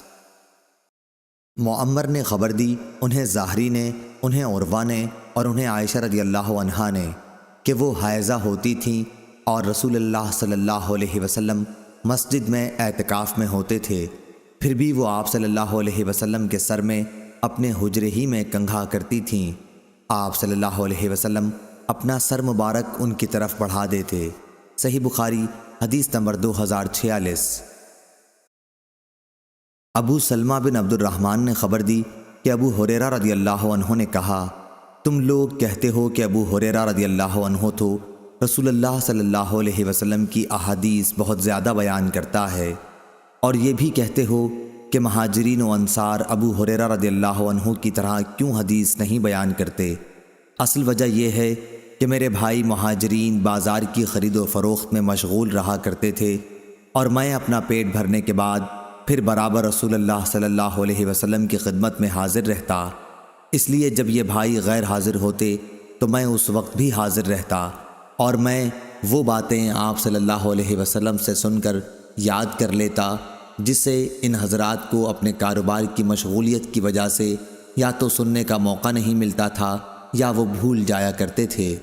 اسی طرح میرے بھائی انصار اپنے اموال، کھیتوں اور باغوں میں مشغول رہتے، لیکن میں صفہ میں مقیم مسکینوں میں سے ایک مسکین آدمی تھا جب یہ حضرات انصار بھولتے تو میں اسے یاد رکھتا۔ ایک مرتبہ رسول کریم صلی اللہ علیہ وسلم نے ایک حدیث بیان کرتے ہوئے فرمایا تھا کہ جو کوئی اپنا کپڑا پھیلائے اور اس وقت تک پھیلائے رکھے جب تک اپنی یہ گفتگو نہ پوری کر لوں، پھر جب میری گفتگو پوری ہو جائے تو اس کپڑے کو سمیٹ لے، تو وہ میری باتوں کو اپنے دل و دماغ میں ہمیشہ یاد رکھے گا۔ چنانچہ میں نے اپنا کمبل اپنے سامنے پھیلا دیا۔ پھر جب رسول کریم صلی اللہ علیہ وسلم نے اپنا مقالہ مبارک ختم فرمایا تو میں نے اسے سمیٹ کر اپنے سینے سے لگایا، اور اس کے بعد پھر کبھی میں آپ صلی اللہ علیہ وسلم کی کوئی حدیث نہیں بھولا۔ صحیح بخاری حدیث نمبر 2047۔ سعد نے بیان کیا، ان سے ان کے دادا ابراہیم بن عبد الرحمن بن عوف رضی اللہ عنہ نے بیان کیا کہ عبد الرحمن بن عوف رضی اللہ عنہ نے کہا کہ جب ہم مدینہ آئے تو رسول اللہ صلی اللہ علیہ وسلم نے میرے اور سعد بن ربیع انصاری کے درمیان بھائی چارہ کرا دیا۔ سعد بن ربیع رضی اللہ عنہ نے کہا کہ میں انصار کے سب سے زیادہ مالدار لوگوں میں سے ہوں، اس لیے اپنا آدھا مال میں آپ کو دیتا ہوں، اور آپ خود دیکھ لیں کہ میری 2 بیویوں میں سے آپ کو کون زیادہ پسند ہے، میں آپ کے لیے انہیں اپنے سے الگ کر دوں گا، یعنی طلاق دے دوں گا۔ جب ان کی عدت پوری ہو جائے تو آپ ان سے نکاح کر لیں۔ بیان کیا کہ اس پر عبد الرحمن رضی اللہ عنہ نے فرمایا، مجھے ان کی ضرورت نہیں، کیا یہاں کوئی بازار ہے جہاں کاروبار ہوتا ہو؟ سعد رضی اللہ عنہ نے سوق قینقاع کا نام لیا۔ بیان کیا کہ جب صبح ہوئی تو عبد الرحمن رضی اللہ عنہ پنیر اور گھی لائے۔ راوی نے بیان کیا کہ پھر وہ تجارت کے لیے بازار آنے جانے لگے۔ کچھ دنوں کے بعد ایک دن وہ رسول اللہ صلی اللہ علیہ وسلم کی خدمت میں حاضر ہوئے تو زرد رنگ کا نشان کپڑے یا جسم پر تھا۔ رسول اللہ صلی اللہ علیہ وسلم نے دریافت فرمایا، کیا تم نے شادی کر لی ہے؟ انہوں نے کہا کہ ہاں۔ آپ صلی اللہ علیہ وسلم نے دریافت فرمایا کہ کس سے؟ بولے کہ ایک انصاری خاتون سے۔ دریافت فرمایا اور مہر کتنا دیا ہے؟ عرض کیا کہ 1 گٹھلی برابر سونا دیا ہے، یا یہ کہا کہ سونے کی 1 گٹھلی دی ہے۔ پھر نبی کریم صلی اللہ علیہ وسلم نے فرمایا، اچھا تو ولیمہ کر، خواہ 1 بکری ہی کا ہو۔ صحیح بخاری حدیث نمبر 2048۔ انس بن مالک رضی اللہ عنہ نے بیان کیا کہ جب عبد الرحمن بن عوف رضی اللہ عنہ مدینے آئے، رسول اللہ صلی اللہ علیہ وسلم نے ان کا بھائی چارہ سعد بن ربیع انصاری رضی اللہ عنہ سے کرا دیا۔ سعد رضی اللہ عنہ مالدار آدمی تھے۔ انہوں نے عبد الرحمن رضی اللہ عنہ سے کہا، میں اور آپ میرے مال سے آدھا آدھا لے لیں، اور میں اپنی ایک بیوی سے آپ کی شادی کرا دوں۔ عبد الرحمن رضی اللہ عنہ نے اس کے جواب میں کہا، اللہ تعالیٰ آپ کے اہل اور آپ کے مال میں برکت عطا فرمائے، مجھے تو آپ بازار کا راستہ بتا دیجئے۔ پھر وہ بازار سے اس وقت تک واپس نہ ہوئے جب تک نفع میں کافی پنیر اور گھی نہ بچا لیا۔ اب وہ اپنے گھر والوں کے پاس آئے۔ کچھ دن گزرے ہوں گے یا اللہ نے جتنا چاہا، اس کے بعد وہ آئے کہ ان پر زردی کا نشان تھا۔ حضرت صلی اللہ علیہ وسلم نے دریافت فرمایا، یہ زردی کیسی ہے؟ عرض کیا، یا رسول اللہ صلی اللہ علیہ وسلم، میں نے ایک انصاری عورت سے شادی کر لی ہے۔ آپ صلی اللہ علیہ وسلم نے دریافت فرمایا کہ انہیں مہر میں کیا دیا ہے؟ عرض کیا، سونے کی 1 گٹھلی، یا یہ کہا کہ 1 گٹھلی برابر سونا۔ آپ صلی اللہ علیہ وسلم نے فرمایا کہ اچھا اب ولیمہ کر، اگرچہ 1 بکری ہی کا ہو۔ صحیح بخاری حدیث نمبر 2049۔ سفیان بن عینہ نے بیان کیا، ان سے عمرو بن دینار نے، ان سے ابن عباس رضی اللہ عنہ نے، کہ عکاظ، مجنہ اور ذوالمجاز عہد جاہلیت کے بازار تھے۔ جب اسلام آیا تو ایسا ہوا کہ مسلمان لوگ خرید و فروخت کے لیے ان بازاروں میں جانا گناہ سمجھنے لگے، اس لیے یہ آیت نازل ہوئی، تمہارے لیے اس میں کوئی حرج نہیں اگر تم اپنے رب کے فضل یعنی رزق حلال کی تلاش کرو حج کے موسم میں۔ یہ ابن عباس رضی اللہ عنہ کی قرات ہے۔ صحیح بخاری حدیث نمبر 2050۔ ابراہیم بن ابی عدی نے بیان کیا، ان سے عبداللہ بن عون نے، ان سے شعبی نے، انہوں نے نعمان بن بشیر رضی اللہ عنہ سے سنا، انہوں نے کہا کہ میں نے نبی کریم صلی اللہ علیہ وسلم سے سنا۔ دوسری سند امام بخاری نے کہا، اور ہم سے علی بن عبداللہ نے بیان کیا، کہا کہ ہم سے سفیان بن عینہ نے بیان کیا، ان سے ابو فروا نے، ان سے شعبی نے، کہا کہ میں نے نعمان بن بشیر رضی اللہ عنہ سے سنا اور انہوں نے نبی کریم صلی اللہ علیہ وسلم سے۔ تیسری سند، اور ہم سے عبداللہ بن محمد نے بیان کیا، کہا کہ ہم سے سفیان بن عینہ نے بیان کیا، ان سے ابو فروہ نے، انہوں نے شعبی سے سنا، انہوں نے نعمان بن بشیر رضی اللہ عنہ سے سنا اور انہوں نے نبی کریم صلی اللہ علیہ وسلم سے۔ چوتھی سند، اور ہم سے محمد بن کثیر نے بیان کیا، کہا کہ ہم کو سفیان سوری نے خبر دی، انہیں ابو فروہ نے، انہیں شعبی نے اور ان سے نعمان بن بشیر رضی اللہ عنہ نے بیان کیا کہ نبی کریم صلی اللہ علیہ وسلم نے فرمایا، حلال بھی کھلا ہوا ہے اور حرام بھی ظاہر ہے، لیکن ان دونوں کے درمیان کچھ مشتبہ چیزیں ہیں، پس جو شخص ان چیزوں کو چھوڑے جن کے گناہ ہونے یا نہ ہونے میں شبہ ہے، وہ ان چیزوں کو تو ضرور ہی چھوڑ دے گا جن کا گناہ ہونا ظاہر ہے، لیکن جو شخص شبے کی چیزوں کے کرنے کی جرات کرے گا تو قریب ہے کہ وہ ان گناہوں میں بھی مبتلا ہو جائے جو بالکل واضح طور پر گناہ ہیں۔ لوگوں یاد رکھو، گناہ اللہ تعالیٰ کی چراگاہ ہے، جو جانور بھی چراگاہ کے ارد گرد چرے گا اس کا چراگاہ کے اندر چلا جانا غیر ممکن نہیں۔ صحیح بخاری حدیث نمبر 2051۔ عبداللہ بن ابی ملیکہ نے بیان کیا، ان سے عقبہ بن حارث رضی اللہ عنہ نے کہ ایک سیاہ فام خاتون آئیں اور دعویٰ کیا کہ انہوں نے ان دونوں عقبہ اور ان کی بیوی کو دودھ پلایا ہے۔ عقبہ نے اس امر کا ذکر رسول اللہ صلی اللہ علیہ وسلم سے کیا تو آپ صلی اللہ علیہ وسلم نے اپنا چہرہ مبارک پھیر لیا اور مسکرا کر فرمایا، اب جب کہ ایک بات کہہ دی گئی تو تم دونوں ایک ساتھ کس طرح رہ سکتے ہو؟ ان کے نکاح میں ابو احاب تمیمی کی صاحبزادی تھیں۔ صحیح بخاری حدیث نمبر 2052۔ امام مالک رحمہ اللہ نے بیان کیا، ان سے ابن شہاب نے، ان سے عروہ بن زبیر رضی اللہ عنہ نے اور ان سے عائشہ رضی اللہ عنہا نے بیان کیا کہ عتبہ بن ابی وقاص کافر نے اپنے بھائی سعد بن ابی وقاص رضی اللہ عنہ مسلمان کو مرتے وقت وصیت کی تھی کہ زماں کی باندی کا لڑکا میرا ہے، اس لیے اسے تم اپنے قبضے میں لے لینا۔ عائشہ رضی اللہ عنہا نے کہا کہ فتح مکہ کے سال سعد بن ابی وقاص رضی اللہ عنہ نے اسے لے لیا اور کہا کہ یہ میرے بھائی کا لڑکا ہے اور وہ اس کے متعلق مجھے وصیت کر گئے ہیں، لیکن عبد بن زماں نے اٹھ کر کہا کہ میرے باپ کی لونڈی کا بچہ ہے، میرے باپ کے بستر پر پیدا ہوا ہے۔ آخر دونوں یہ مقدمہ نبی کریم صلی اللہ علیہ وسلم کی خدمت میں لے گئے۔ سعد رضی اللہ عنہ نے عرض کیا، یا رسول اللہ صلی اللہ علیہ وسلم، یہ میرے بھائی کا لڑکا ہے اور مجھے اس کی انہوں نے وصیت کی تھی۔ اور عبد بن زماں نے عرض کیا، یہ میرا بھائی ہے اور میرے باپ کی لونڈی کا لڑکا ہے، انہی کے بستر پر اس کی پیدائش ہوئی تھی۔ اس پر رسول اللہ صلی اللہ علیہ وسلم نے فرمایا، عبد بن زماں، لڑکا تو تمہارے ہی ساتھ رہے گا۔ اس کے بعد فرمایا، بچہ اسی کا ہوتا ہے جو جائز شوہر یا مالک ہو، جس کے بستر پر وہ پیدا ہوا ہو، اور حرام کار کے حصے میں پتھروں کی سزا ہے۔ پھر سودا بنت زماں رضی اللہ عنہا سے، جو آن حضرت صلی اللہ علیہ وسلم کی بیوی تھیں، فرمایا کہ اس لڑکے سے پردہ کیا کر، کیونکہ آپ نے عتبہ کی شباہت اس لڑکے میں محسوس کر لی تھی۔ اس کے بعد اس لڑکے نے سودا رضی اللہ عنہا کو کبھی نہ دیکھا، یہاں تک کہ وہ اللہ تعالیٰ سے جا ملا۔ صحیح بخاری حدیث نمبر 2053۔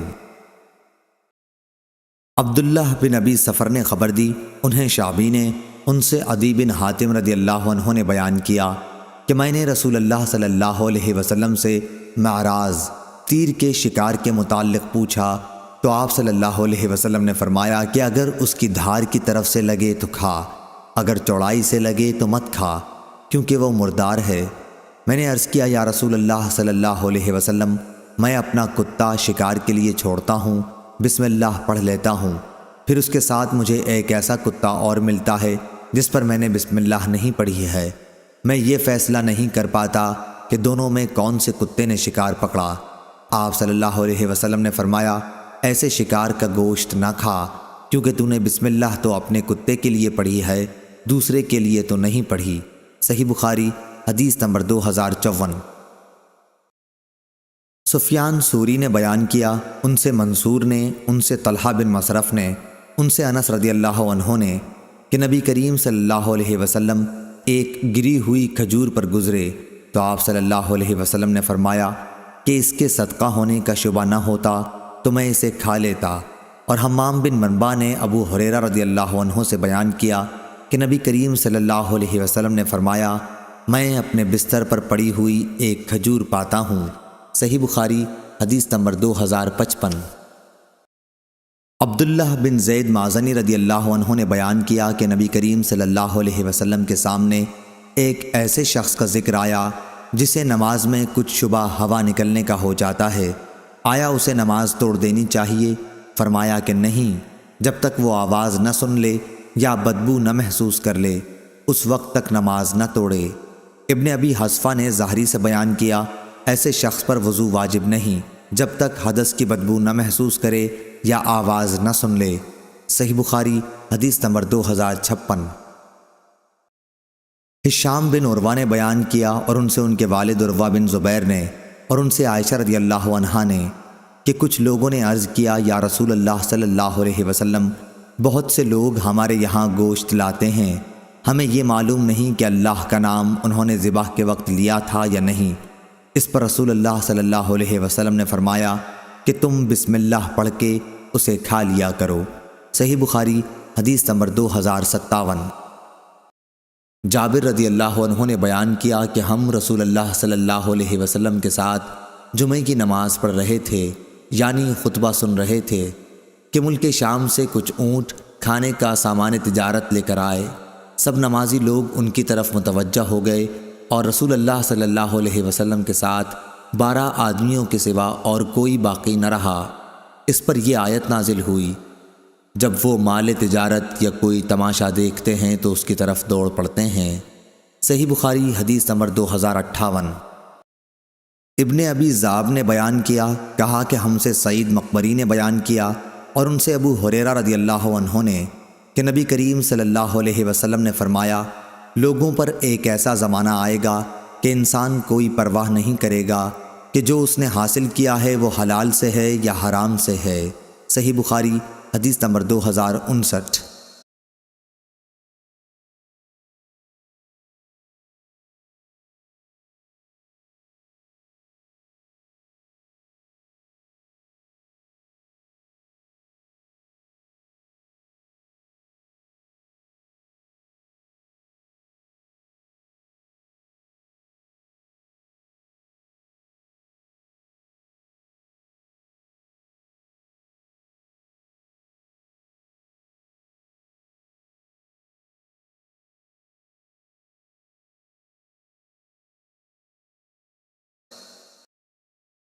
عطا بن ابی رباح نے خبر دی، انہیں عبید بن عمیر نے کہ ابو موسیٰ اشعری رضی اللہ عنہ نے عمر بن خطاب رضی اللہ عنہ سے ملنے کی اجازت چاہی، لیکن اجازت نہیں ملی۔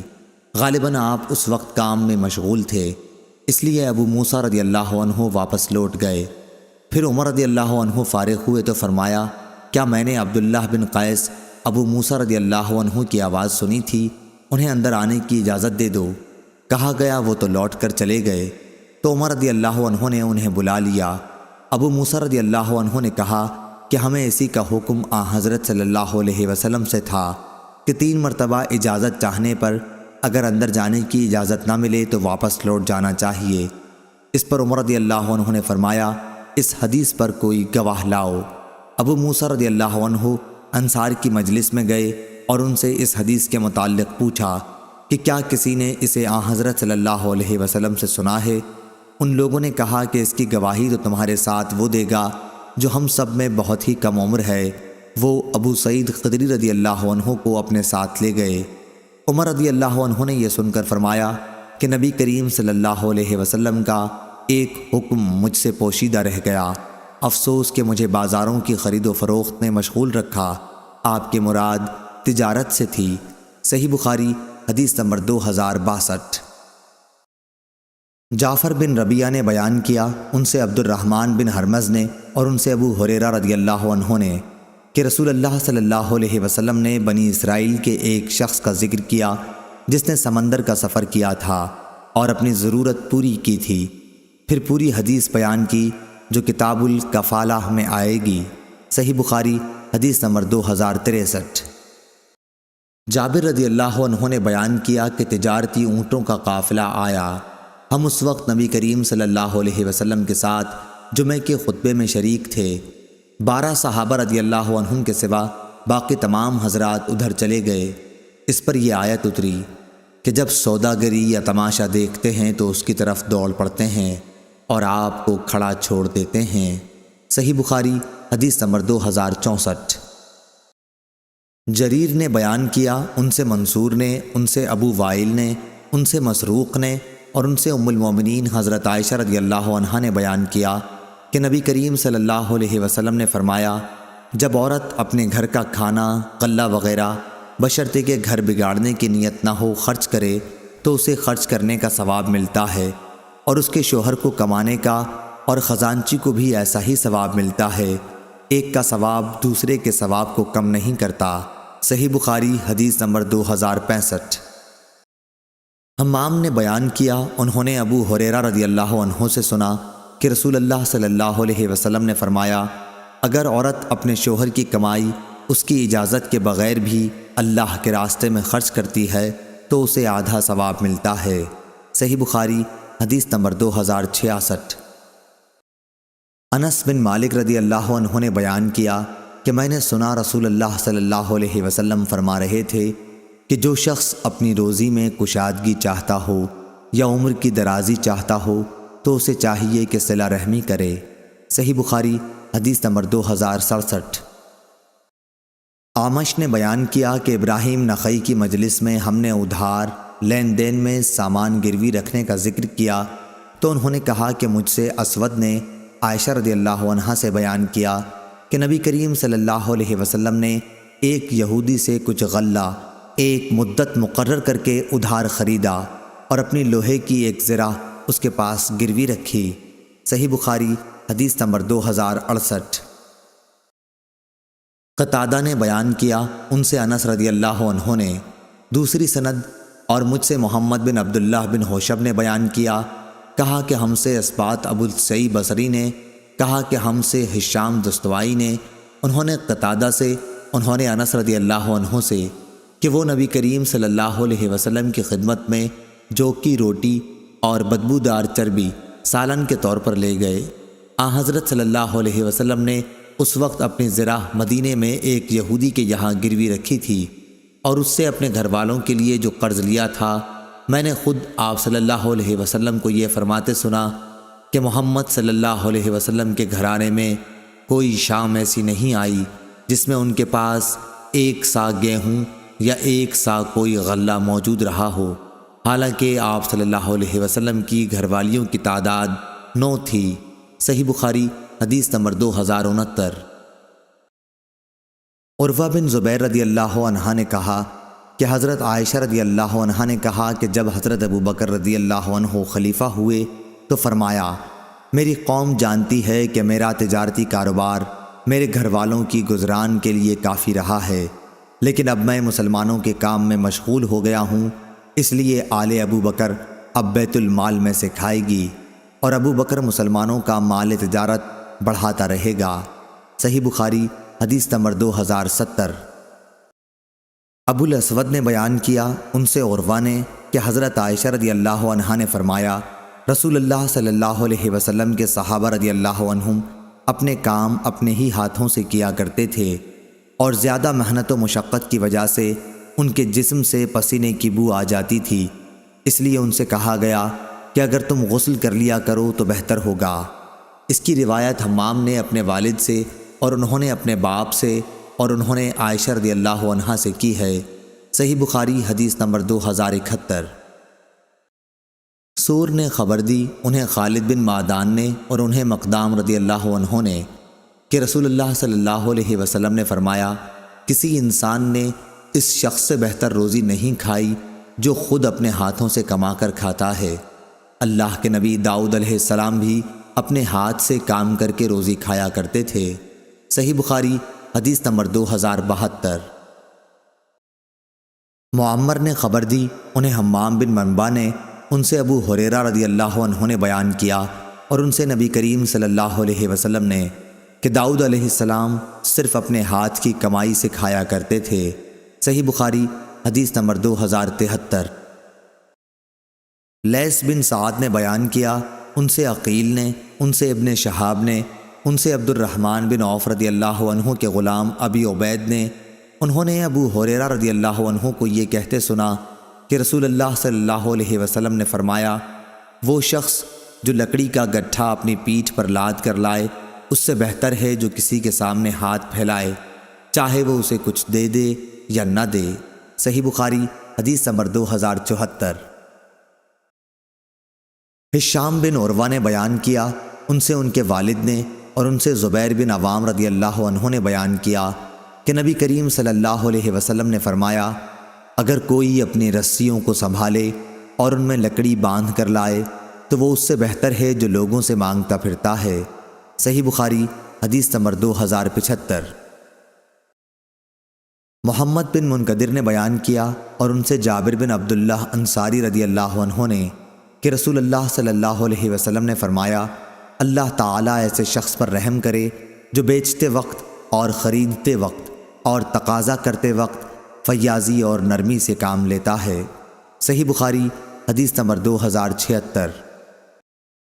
حذیفہ بن یمان رضی اللہ عنہ نے بیان کیا کہ نبی کریم صلی اللہ علیہ وسلم نے فرمایا، تم سے پہلے گزشتہ امتوں کے کسی شخص کی روح کے پاس موت کے وقت فرشتے آئے اور پوچھا کہ تو نے کچھ اچھے کام بھی کیے ہیں؟ روح نے جواب دیا کہ میں اپنے نوکروں سے کہا کرتا تھا کہ وہ مالدار لوگوں کو جو ان کے مقروض ہوں مہلت دے دیا کریں اور ان پر سختی نہ کریں اور محتاجوں کو معاف کر دیا کریں۔ راوی نے بیان کیا کہ آن حضرت صلی اللہ علیہ وسلم نے فرمایا، پھر فرشتوں نے بھی اس سے درگزر کیا اور سختی نہیں کی۔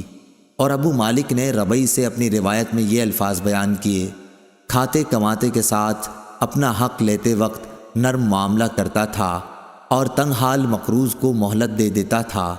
اس کی مطابقت شعبہ نے کی ہے، ان سے عبد الملک نے اور ان سے ربعی نے بیان کیا۔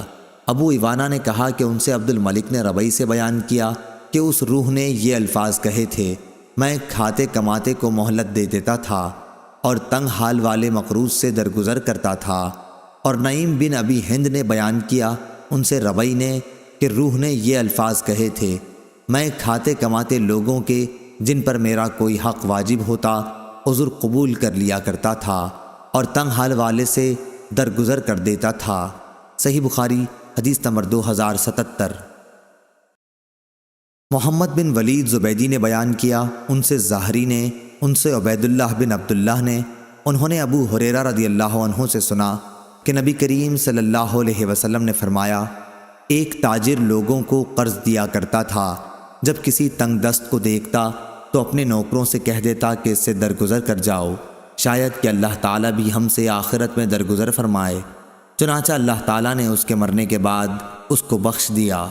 صحیح بخاری حدیث نمبر 2078۔ شعبہ نے بیان کیا، ان سے قتادہ نے، ان سے صالح ابو خلیل نے، ان سے عبداللہ بن حارث نے، انہوں نے حکیم بن حزام رضی اللہ عنہ سے کہ رسول اللہ صلی اللہ علیہ وسلم نے فرمایا، خریدنے اور بیچنے والوں کو اس وقت تک اختیار بھی ختم کر دینے کا ہے جب تک دونوں جدا نہ ہوں، یا آپ صلی اللہ علیہ وسلم نے معلم یتفرقہ کے بجائے حتیٰ یتفرقہ فرمایا۔ حضرت صلی اللہ علیہ وسلم نے مزید ارشاد فرمایا، پس اگر دونوں نے سچائی سے کام لیا اور ہر بات صاف صاف کھول دی تو ان کی خرید و فروخت میں برکت ہوتی ہے، لیکن اگر کوئی بات چھپا کر رکھی یا جھوٹ کہی تو ان کی برکت ختم کر دی جاتی ہے۔ صحیح بخاری حدیث نمبر 2079۔ ابو سعید رضی اللہ عنہ نے بیان کیا کہ ہمیں نبی کریم صلی اللہ علیہ وسلم کی طرف سے مختلف قسم کی کھجوریں ایک ساتھ ملا کرتی تھیں اور ہم 2 صاع کھجور 1 صاع کے بدلے میں بیچ دیا کرتے تھے۔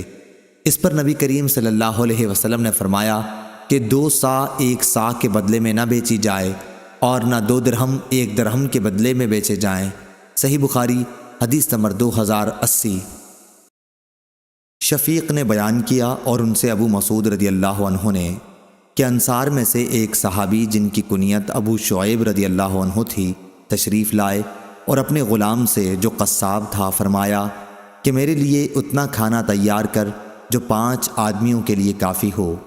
میں نے نبی کریم صلی اللہ علیہ وسلم کی اور آپ صلی اللہ علیہ وسلم کے ساتھ اور 4 آدمیوں کی دعوت کا ارادہ کیا، کیونکہ میں نے آپ کے چہرہ مبارک پر بھوک کا اثر نمایاں دیکھا ہے۔ چنانچہ انہوں نے حضرت صلی اللہ علیہ وسلم کو بلایا۔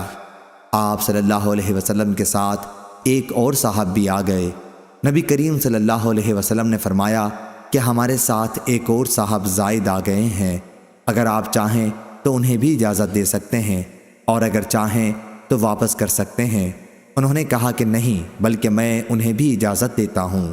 صحیح بخاری حدیث نمبر 2081۔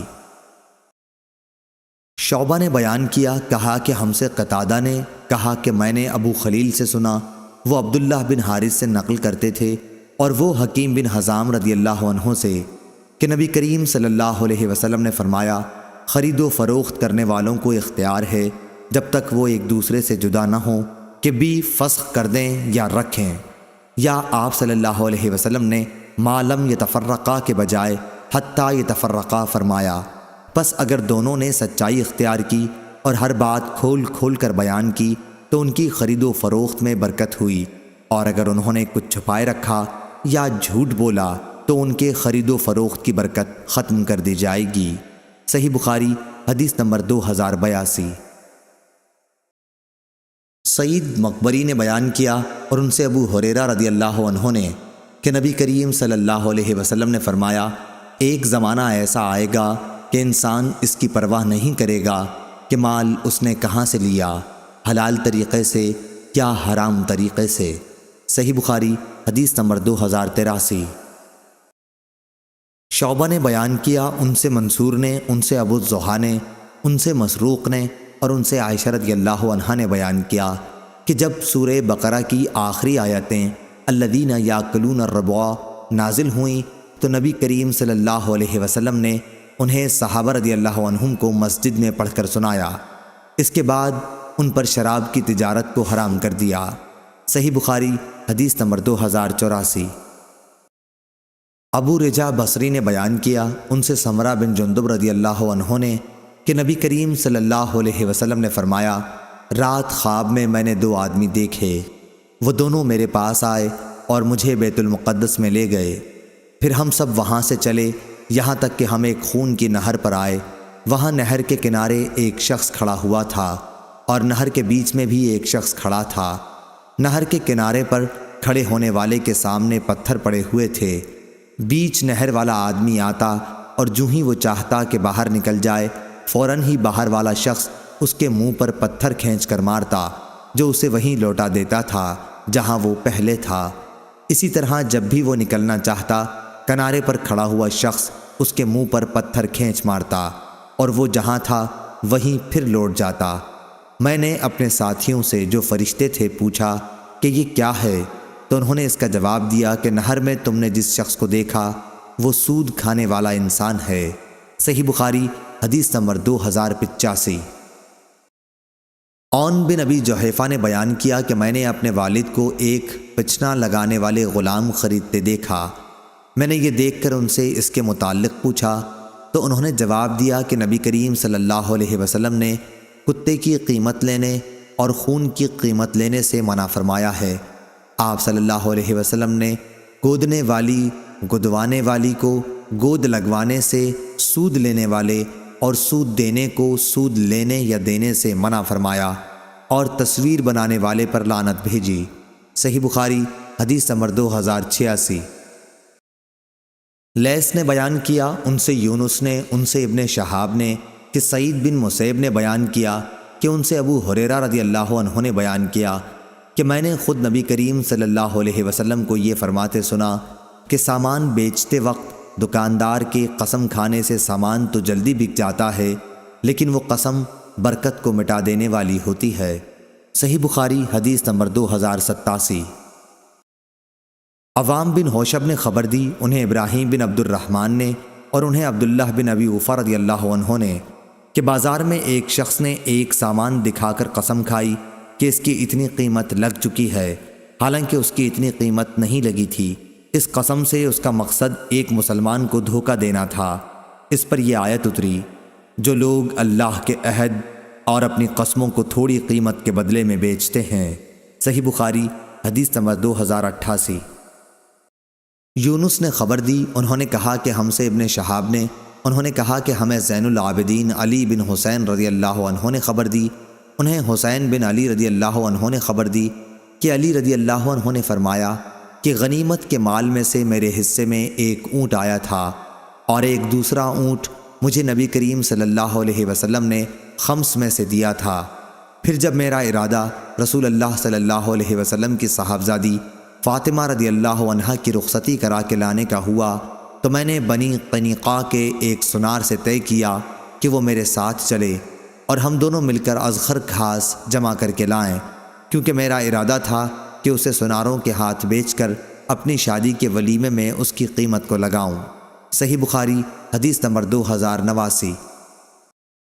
خالد بن عبداللہ نے بیان کیا، ان سے خالد نے، ان سے اکرمہ نے اور ان سے ابن عباس رضی اللہ عنہ نے کہ رسول اللہ صلی اللہ علیہ وسلم نے فرمایا، اللہ تعالیٰ نے مکے کو حرمت والا شہر قرار دیا ہے، یہ نہ مجھ سے پہلے کسی کے لیے حلال تھا اور نہ میرے بعد کسی کے لیے حلال ہوگا، میرے لیے بھی ایک دن چند لمحات کے لیے حلال ہوا تھا، سو اب اس کی نہ گھاس کاٹی جائے، نہ اس کے درخت کاٹے جائیں، نہ اس کے شکار بھگائے جائیں اور نہ اس میں کوئی گری ہوئی چیز اٹھائی جائے، صرف میرف یعنی گمشدہ چیز کو اصل مالک تک اعلان کے ذریعے پہنچانے والے کو اس کی اجازت ہے۔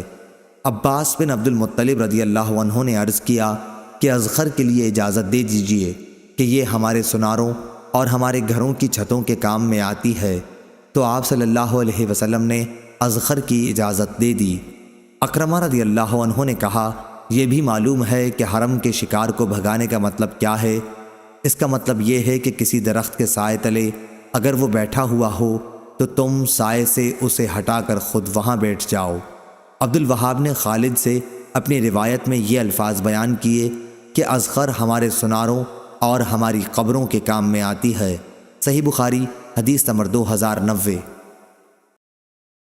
محمد بن ابی عدی نے بیان کیا، ان سے شعبہ نے، ان سے سلیمان نے، ان سے ابو الضحیٰ نے، ان سے مسروق نے اور ان سے خباب بن ارت رضی اللہ عنہ نے کہ میں جاہلیت کے زمانے میں لوہار کا کام کرتا تھا، عاص بن وائل کافر پر میرا کچھ قرض تھا، میں ایک دن اس پر تقاضا کرنے گیا، اس نے کہا کہ جب تک تو محمد صلی اللہ علیہ وسلم کا انکار نہیں کرے گا تو تیرا قرض نہیں دوں گا۔ میں نے جواب دیا کہ میں آپ صلی اللہ علیہ وسلم کا انکار اس وقت تک نہیں کروں گا جب تک اللہ تعالیٰ تیری جان نہ لے لے، پھر تو دوبارہ اٹھایا جائے۔ اس نے کہا کہ پھر مجھے بھی مہلت دے کہ میں مر جاؤں، پھر دوبارہ اٹھایا جاؤں اور مجھے مال اور اولاد ملے، اس وقت میں بھی تمہارا قرض ادا کر دوں گا۔ اس پر آیت نازل ہوئی، کیا تم نے اس شخص کو دیکھا جس نے ہماری آیات کو نہ مانا اور کہا کہ آخرت میں مجھے مال اور دولت دی جائے گی؟ کیا اسے غیب کی خبر ہے یا اس نے اللہ تعالیٰ کے ہاں سے کوئی اقرار لے لیا ہے؟ صحیح بخاری حدیث نمبر 2091۔ اسحاق بن عبداللہ بن ابی طلحہ نے خبر دی، انہوں نے انس بن مالک رضی اللہ عنہ کو یہ کہتے سنا کہ ایک درزی نے رسول اللہ صلی اللہ علیہ وسلم کو کھانے پر بلایا۔ انس بن مالک رضی اللہ عنہ نے کہا کہ میں بھی اس دعوت میں رسول اللہ صلی اللہ علیہ وسلم کے ساتھ گیا۔ اس درزی نے روٹی اور شوربہ جس میں کدو اور بھنا ہوا گوشت تھا رسول اللہ صلی اللہ علیہ وسلم کے سامنے پیش کر دیا۔ میں نے دیکھا کہ رسول اللہ صلی اللہ علیہ وسلم کدو کے قتلے پیالے میں تلاش کر رہے تھے۔ اسی دن سے میں بھی برابر کدو کو پسند کرتا ہوں، کیونکہ یہ حضرت صلی اللہ علیہ وسلم کو پسند تھا۔ صحیح بخاری حدیث نمبر 2092۔ یعقوب بن عبد الرحمن نے بیان کیا، ان سے ابو حازم نے کہا کہ میں نے سہل بن سعد رضی اللہ عنہ سے سنا، انہوں نے کہا کہ ایک عورت بردہ لے کر آئی۔ سہل رضی اللہ عنہ نے پوچھا، تمہیں معلوم بھی ہے بردہ کسے کہتے ہیں؟ کہا گیا، جی ہاں، بردہ حاشیہ دار چادر کو کہتے ہیں۔ تو اس عورت نے کہا، یا رسول اللہ صلی اللہ علیہ وسلم، میں نے خاص آپ کو پہنانے کے لیے یہ چادر اپنے ہاتھ سے بنی ہے۔ آپ صلی اللہ علیہ وسلم نے اسے لے لیا۔ آپ صلی اللہ علیہ وسلم کو اس کی ضرورت بھی تھی۔ پھر آپ باہر تشریف لائے تو آپ اسی چادر کو بطور ازار کے پہنے ہوئے تھے۔ حاضرین میں سے ایک صاحب بولے، یا رسول اللہ صلی اللہ علیہ وسلم، یہ تو مجھے دے دیجئے۔ آپ نے فرمایا کہ اچھا لے لینا۔ اس کے بعد آپ مجلس میں تھوڑی دیر تک بیٹھے رہے، پھر واپس تشریف لے گئے، پھر ازار کو تہہ کر کے ان صاحب کے پاس بھجوا دیا۔ لوگوں نے کہا کہ تم نے حضرت صلی اللہ علیہ وسلم سے یہ ازار مانگ کر اچھا نہیں کیا، کیونکہ تمہیں معلوم ہے کہ آپ صلی اللہ علیہ وسلم کسی سائل کے سوال کو رد نہیں کیا کرتے ہیں۔ اس پر صحابی رضی اللہ عنہ نے کہا، واللہ میں نے تو صرف اس لیے یہ چادر مانگی ہے کہ جب میں مروں تو یہ میرا کفن بنے۔ سہل رضی اللہ عنہ نے فرمایا کہ وہ چادر ہی ان کا کفن بنی۔ صحیح بخاری حدیث نمبر 2093۔ ابو حازم نے بیان کیا کہ کچھ لوگ سہل بن سعد سعدی رضی اللہ عنہ کے یہاں منبر نبوی کے متعلق پوچھنے آئے۔ انہوں نے بیان کیا کہ رسول اللہ صلی اللہ علیہ وسلم نے فلاں عورت کے یہاں، جن کا نام بھی سہل رضی اللہ عنہ نے لیا تھا، اپنا آدمی بھیجا کہ وہ اپنے بڑھئی غلام سے کہیں کہ میرے لیے کچھ لکڑیوں کو جوڑ کر منبر تیار کر دے، تاکہ لوگوں کو واعظ کرنے کے لیے میں اس پر بیٹھ جایا کروں۔ چنانچہ اس عورت نے اپنے غلام سے غابہ کے جھاؤ کی لکڑی کا منبر بنانے کے لیے کہا۔ پھر جب منبر تیار ہو گیا تو انہوں نے اسے آپ صلی اللہ علیہ وسلم کی خدمت میں بھیجا۔ وہ منبر آپ صلی اللہ علیہ وسلم کے حکم سے مسجد میں رکھا گیا اور آپ اس پر بیٹھے۔ صحیح بخاری حدیث نمبر 2094۔ عبد الواحد بن ایمن نے بیان کیا، ان سے ان کے والد نے اور ان سے جابر بن عبداللہ رضی اللہ عنہ نے، کہ ایک انصاری عورت نے رسول کریم صلی اللہ علیہ وسلم سے عرض کیا، یا رسول اللہ صلی اللہ علیہ وسلم، میں آپ کے لیے کوئی ایسی چیز کیوں نہ بنوا دوں جس پر آپ واعظ کے وقت بیٹھا کریں، کیونکہ میرے پاس ایک غلام بڑھئی ہے۔ آپ صلی اللہ علیہ وسلم نے فرمایا کہ اچھا، تمہاری مرضی۔ راوی نے بیان کیا کہ پھر جب منبر آپ کے لیے اس نے تیار کیا تو جمعہ کے دن جب حضرت صلی اللہ علیہ وسلم اس منبر پر بیٹھے تو اس کھجور کی لکڑی سے رونے کی آواز آنے لگی، جس پر ٹیک دے کر آپ پہلے خطبہ دیا کرتے تھے۔ ایسا معلوم ہوتا تھا کہ وہ پھٹ جائے گی۔ یہ دیکھ کر نبی کریم صلی اللہ علیہ وسلم منبر پر سے اترے اور اسے پکڑ کر سینے سے لگا لیا۔ اس وقت بھی وہ لکڑی اس چھوٹے بچے کی طرح سسکیاں بھر رہی تھی جسے چپ کرانے کی کوشش کی جاتی ہے۔ اس کے بعد وہ چپ ہو گئی۔ حضرت صلی اللہ علیہ وسلم نے فرمایا کہ اس کے رونے کی وجہ یہ تھی کہ یہ لکڑی خطبہ سنا کرتی تھی، اس لیے روئی۔ صحیح بخاری حدیث نمبر 2095۔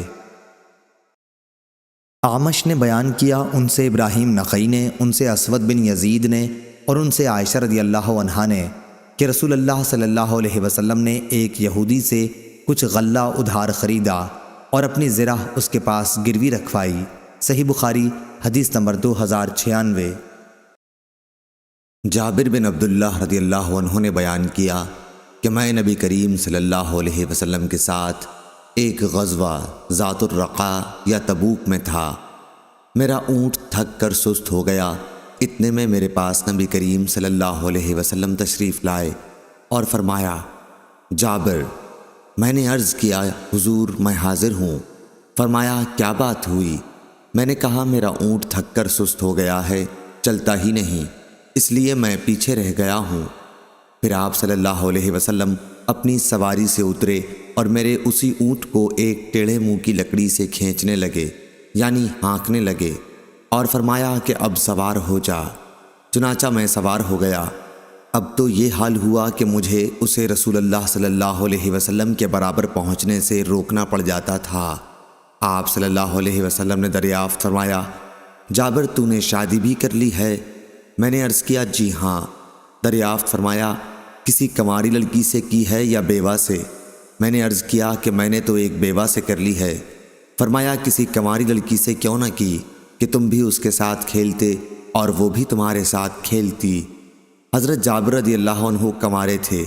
میں نے عرض کیا کہ میری کئی بہنیں ہیں اور میری ماں کا انتقال ہو چکا ہے، اس لیے میں نے یہی پسند کیا کہ ایسی عورت سے شادی کروں جو انہیں جمع رکھے، ان کے کنگھا کرے اور ان کی نگرانی کرے۔ پھر آپ صلی اللہ علیہ وسلم نے فرمایا کہ اچھا، اب تم گھر پہنچ کر خیر و عافیت کے ساتھ خوب مزے اڑانا۔